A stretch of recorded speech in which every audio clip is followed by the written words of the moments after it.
Hello, my name is John Turner. I am the Manager of Community Development and Research at the Nebraska Investment Finance Authority.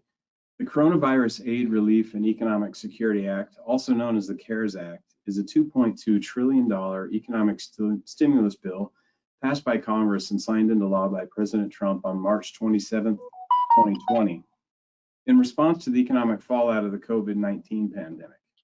NIFA is conducting interviews with Nebraska agencies who are the recipients of this funding and providing housing resources. Understanding the timing of this funding and the numerous people in Nebraska that need help, NIFA wants to share these valuable resources via our social media platforms. Today, we are joined by Mark Versen, the Chief Development Officer, and Joel Stoltenow, the Senior Director of Development at Lutheran Family Services. And they're here to talk about their experiences providing rental assistance, mortgage assistance, basic needs, and a whole lot of resources across Nebraska. So welcome, Mark and Joel. Thanks, John. Thanks, John. Good to be here. Yeah, great to see you, and thank you for taking the time to talk about your experiences this year. So usually we start these interviews with I know a lot of people probably know about Lutheran Family Services, but there's probably a lot of folks that don't. So maybe you could just give us a little background, a little bit of information about your agency.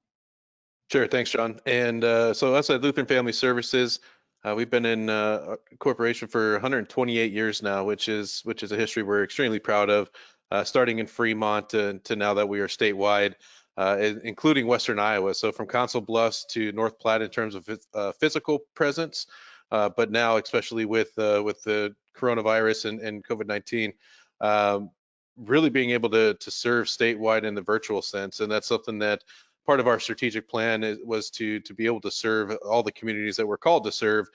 So there is a positive that came from COVID in the sense of kind of fast tracking our service delivery lines and being able to assist more that may not traditionally have the means or the accessibility to the services we provide. Our mission at LFS is to provide safety, hope, and well-being for all people. And we take great pride in that. And so we walk along and meet individuals where they're at. And that could be from established families and individuals to those that live in the marginalized populations. And so that's one thing that, on a daily basis, we're working with individuals kind of across three main areas. Children's services is one, so foster care, adoption, trauma treatment, kinship care, and so forth. Working with new American populations, so with refugee and immigration populations, to one, help educate and kind of walk alongside them of what it means to budget, to financially, plan and kind of navigate the American way, if you will, as they get settled in their new home in Nebraska. And then our largest portfolio really is in the behavioral health component. And that goes from substance use to severe mental illness to working with our military and vets, trauma, peer groups, and so forth. And so we offer a wide array of programs that are statewide. We're the only health and human service organization that is statewide in Nebraska, and that's something that we see as an obligation to ourselves to also be able to uphold that uphold our mission of serving all people. So in a nutshell, I mean, we could talk about our services for quite some time, but that's who we are at LFS. Great. Yeah, I'm a little familiar with LFS in Lincoln. I worked at Region 5 Systems and provided housing, so I worked a lot with the community support workers there. They did great work. So I guess let's go back to, I can't remember for sure when this CARES Act funding came in to Nebraska, when everybody was trying to scramble and put these applications together. I think it was around July, August. So I guess, can you talk us through, how you guys had to pivot and you're like, wow, this resource is coming in. We know a lot of people are going to need help, and we stood up to the plate. Yeah, no, great question. Yeah, and it was in July. It was late July when this kind of came about, and we were kind of in a position that we already knew what some of that need was. Early on in the pandemic in March, we launched a fundraising initiative for our community care packages, and that was before kind of the CARES Act. So it kind of leaned on each other, and we got a little bit of confusion actually on the internal side of things when it came about. But that was to raise money for direct financial support for household needs. And that was on a small scale. And so when this came about in July, we kind of knew a little bit and anticipated a little bit of where that need was going to be. And so, yeah, we ramped up and we got the application in very quick. We were awarded the CARES Act Response and Recovery Grant on August 10th, I believe it was. And from there, we had to ramp up. And the challenging part was that we had a lot of ways and ideas on how we were going to go about doing this. We didn't quite know what the kind of influx of applications was going to be, and what that staff time was going to require in order to do so, let alone when the funding was going to actually say hit our bank accounts. As as any nonprofit organization, I don't think that anyone that received the CARES money, and this is just all speculation, but carry a cash flow to cover that balance for direct assistance for reimbursement. And so we were on hold until I believe we got our first disbursement September 14th. And so from there, we did a lot of promotion leading into that to try to generate applications, so we were ready to go. And in the first 3 weeks, we had over 1,000 applicants, and quickly realized that we were not fully staffed in the sense of being able to administer this in the time frame that was required within this by December 31st. And so through that, we started enlisting more of our own staff, as well as we hired 4 new temp workers that are their sole focus is just working through the CARES Act applications, to the point where we're at now is that we've had over 2,000 applicants since that time. We have another 700 that are in the queue that have not been assigned to a case manager. As we continue to work through, we have over 17 people now working through this process. And so we're in crunch time now because we have to get all of this taken care of by December 31st, and that's all the applications processed. That's the documentation that's required for the eligibility, as well as the check being cut. And so we're in kind of a go mode right now where we have all hands on deck. We've actually enlisted the vast majority of employees at LFS to take, say, 5 or 10 applications to work through that to make sure that we can administer those. And I'll tell you, John, it's been eye-opening. Joel and I have both taken on some names, and the calls that you receive or that you'd make, and the clients that we're working with, just the stories and the disruption that COVID has caused them and their families in the community is, it makes you take a step back and be extremely grateful for what we do have. And I think the one thing that we as a state can be extremely excited about and proud about is the number of organizations that did step up. There was 194 that received the CARES CARES Response and Recovery funds. We at LFS, we reached out to every single one of them to get their contact information, the link for their application, what they could use their CARES Act dollars for. To provide a resource not only for, say, a partnership opportunity between organizations, but for clients as well, that if their needs could be met at a greater scale, to access some of those other resources. And that's been very powerful, I would say, in the sense of providing that hope and living into our mission of being that one of those providers to help through these challenging times. And I know Joel has been on a couple of these different calls too. And Joel, I don't know if you want to shed any light on kind of what you've experienced with that. Yeah, and John, going back, I am in Lincoln, Nebraska. You and I have been at similar events or occasions, so it's good to see you again. Great to be here. And what Mark, you said the word pivot, and I think that summarizes a lot of what everyone's doing.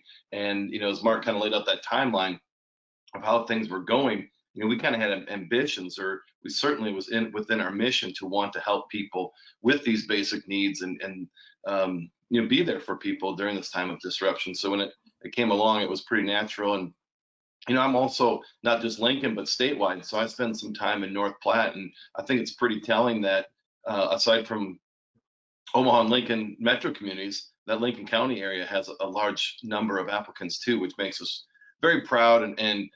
But yeah, to emphasize Mark's point, hearing all of these stories, it really cements it's very clear how much this has disrupted people. And I have another takeaway here. I think it's also very hard. People work very hard to do what they can to make it. And I'm also humbled by people who don't have a whole lot right now, and there's an uncertain future. I can't tell you how many times I've heard people saying, well, maybe other people need it more, or, I don't want to take it away from someone else. And that, that has its own level of emotional reaction. It's been good for us as an agency to, I guess, in a sentence, get to know the state. And we have done that. And it has allowed us to understand what people's daily lives are like in more profound ways than we had before, especially Mark talking about over 2,000 applicants. And, we are a statewide agency, but, another way that we are reaching the whole state is through this process. So it's been, you hate to call it a blessing or a good thing, but it has had some upsides to it as we get to know the state a little bit better and ascertain the needs people have. Yeah, that's really incredible. I wanted to just have that statewide reach, and then to see the different communities that are tapping into that. You touched on something that I heard on another one of these interviews, is how you saw people that didn't normally request the assistance. And it sounds like maybe that's who would have said, isn't there somebody else that might need this? But you tapped into a kind of a new audience, maybe like the working poor, the people that are higher income levels than the folks that you might see in your behavioral health system. But yeah, Mark talked about our expansion into telehealth. Since we have made that pivot in March, we've conducted over 30,000 telehealth appointments. And within those, we're seeing upwards of 50, 60, I think, Mark, is it over 70 new clients per week? And it is because of what you just hinted at there, John. People who are not traditionally part of an assistance program are coming to us, and not just for the cares, but also that behavioral health component. So yeah, it is really every week's kind of a new adjustment and a pivot and a making sure that we're doing what we can to help people. Yeah, and I think one thing when you talk about where the applications were coming from, when you break that down, it's about a third of it from kind of that Omaha, the eastern region, a third from the Lincoln area, and then a third from the kind of the balance of state. And so it really does show that it wasn't just the metro areas that were truly impacted by this, but everyone really fell on some hardships really statewide. And it has been, to Joel's point, we don't know if it's a blessing or not, but I see it as a blessing being able to serve in this type of capacity for those that are in need, and wish it was more, right? I mean, that's I think the one thing that we were kind of surprised with is that how quick some organizations got to their threshold. There's some that are struggling to spend it, don't get me wrong, but there are a handful that received these funds, and their applications just skyrocketed. And the tracking aspect of that, to get a real comprehensive look of where you sit in terms of what's left within your allotted dollars has been interesting to watch. We were actually really fortunate with a partnership with Match in Omaha to receive an additional $300,000 for direct rent and rent and mortgage assistance and so forth. And that quickly went right to the more applicants, right? And the nice thing that allowed us to do, because it was really focused on the Douglas County Sarpy area, was that it allowed us to then reallocate some additional resources to, say, some other areas that typically would not get the same level of support for that the metro areas would. So it's been a learning experience, to say the least, right? And that's something that we're documenting as much as we can, because we're hoping, and we've been trying to be on different calls and conversations and collaboratives to kind of see what is that second wave of funding, and is there going to be a second wave of funding come the beginning of the year?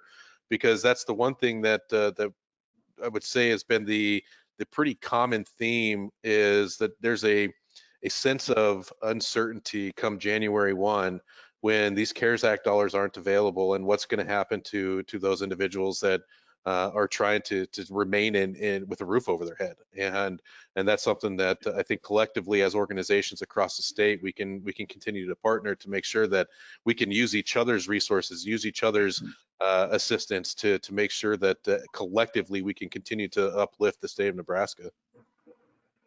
Yeah. Can you, before I hit record, Mark eloquently told me about the different resources, or the different basic needs. One, can you say those again, like the different basic needs that you're providing, but also how as a group did you decide, you know what, let's do rent, mortgage, utilities, but then let's do some things that really are going to help everybody. So if you could talk a little bit about all those.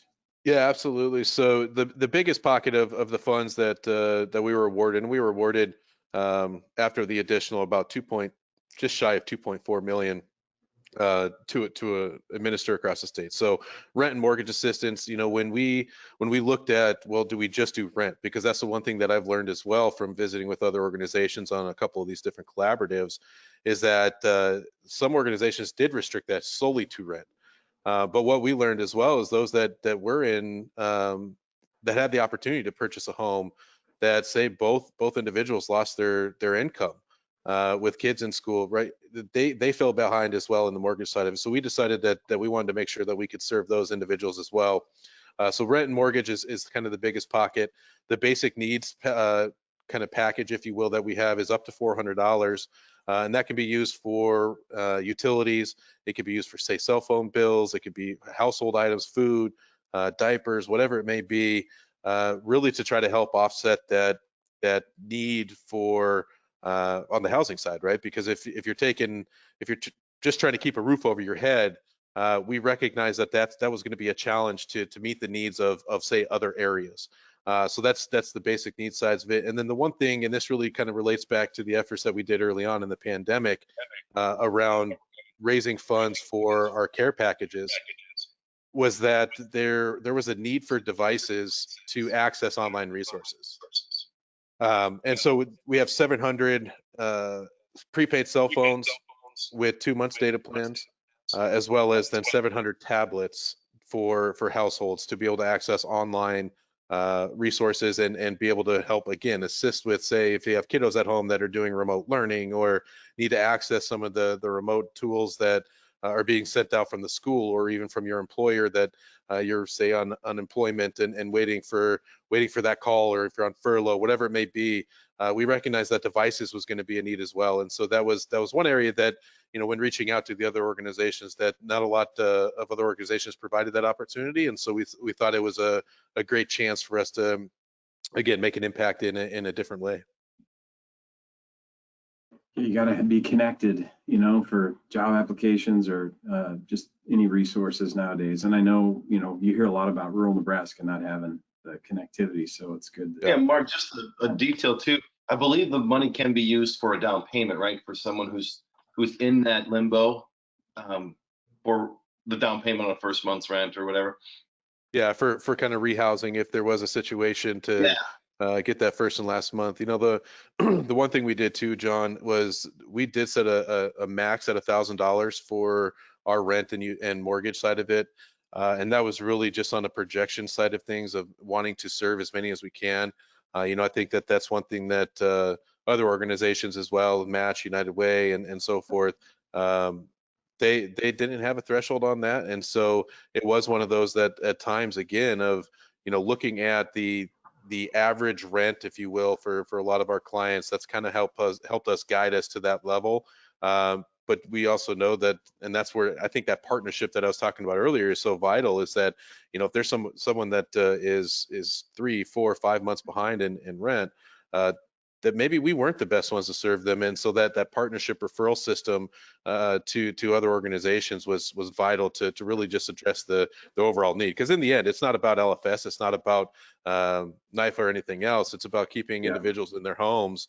Especially now we're getting into winter. Fortunately, we've had really good weather, but you know, we're going to be coming up on some times that no one deserves to be outside. No, that's for sure. And I know we're uncertain about what's coming, but now we have all these agencies that have figured out a way to address all the needs. And so if there is going to be another round of funding, it does seem like we're prepared, or at least better prepared now, to stand something up. So if it's a matter of just more funding coming in, you've got staff, you've got all these folks. But I know everybody's wondering what's going to happen. Yeah, and again, talking about another positive, I don't know that we would have had as many, whether it's NIFA, LFS, or all the other people you've been talking to, we wouldn't have had as many meetings called to talk about the coordination. That in the old way, that just wouldn't have been maybe feasible with travel and whatnot. But Mark can probably attest, even at a higher level, I have never seen this sort of collaboration and getting to know what so many agencies' missions are. Because it is, again, I'm stuck in my basement here. Feels like it's been forever, but at the same time, we can just hop on a call like we're doing here. And so just a shout out to you and appreciate the connectivity too of continuing that. Nebraska's got a great culture. That's just undeniable. And Mark's line about no one being left outside or whatever it is, I think we have a culture. People want to do anything we can to help others. Makes you proud. Makes you proud. Yep. Okay. Mark, did you say something about some challenge? I don't want to turn this into a downer, but did you say some landlords didn't want to take the money? Was that you the other day? Yeah, and that's coming from conversations with a handful of agencies, right? And different funders that we've been talking to. But yeah, there are some that we've been aware of that it's not even, whether it's returning the check or if it's not even completing or not responsive to get the W-9s for us to be able to administer those checks.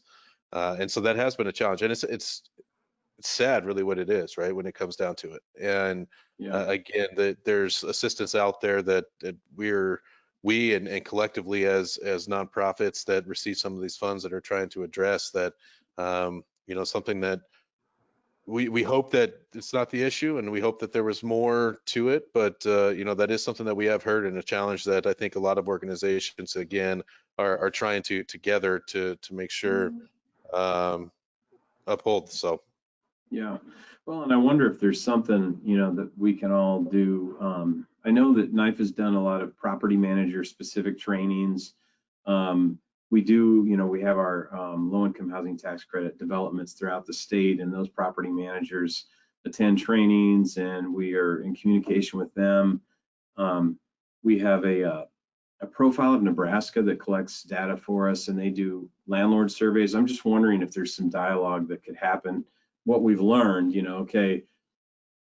why is it better for you to go ahead and do the W-9, so we can get a check to you, and you'll know that a case manager is going to try to address some of those issues that the tenant might have. How maybe we can learn. So if there is another round, what is it as a state we can do to try to encourage landlords to participate? I'm glad to hear that it was a small number. So yeah, and I'm with you. I think it's an area, if there is a second wave of funding, how can we address this, right, collectively to make sure that it's not an issue, because in the end it benefits everyone too, right? I mean, they're getting payment on back payment, we're keeping people in their homes, and helping them along the way. So yeah, I think it's vitally important that there is some sort of dialogue at some level there, right? Yeah, for sure. Is there any other thing that I'm forgetting that you guys would like to bring up? I don't know if we've just come out and said it yet, but you are not currently taking applications because the funding has to be spent. So I guess we should put that out there. Anything you want to add specifics about that? Yeah, we really wish we could continue to take in new applicants. But yeah, we had to close our applications last week, just to, again, with where we currently sit in terms of looking at the allocations of what was awarded through the CARES R&R fund to LFS, as well as the capacity to get through all those that are within the application. We will be, if all things go to plan, again, we're kind of all hands on deck right now. That I think we're over 50 individuals in the organization that have taken on some names and trying to learn the process and of getting this completed. And so, we're trying to actively work through that. But if we, start to look at that second wave of funding, that's another area that we'll try to address it for that timely response. But yes, unfortunately, we've had to close our application to make sure that we uphold our obligations and within the grant in itself. Sure. And your best way people could reach out to you or to Lutheran Family Services and also find that list that you had mentioned of all the CARES Act recipients, what is your website? Yep, so it's on www.lfsneb.org/cares. That'll take you directly to the kind of the general CARES page.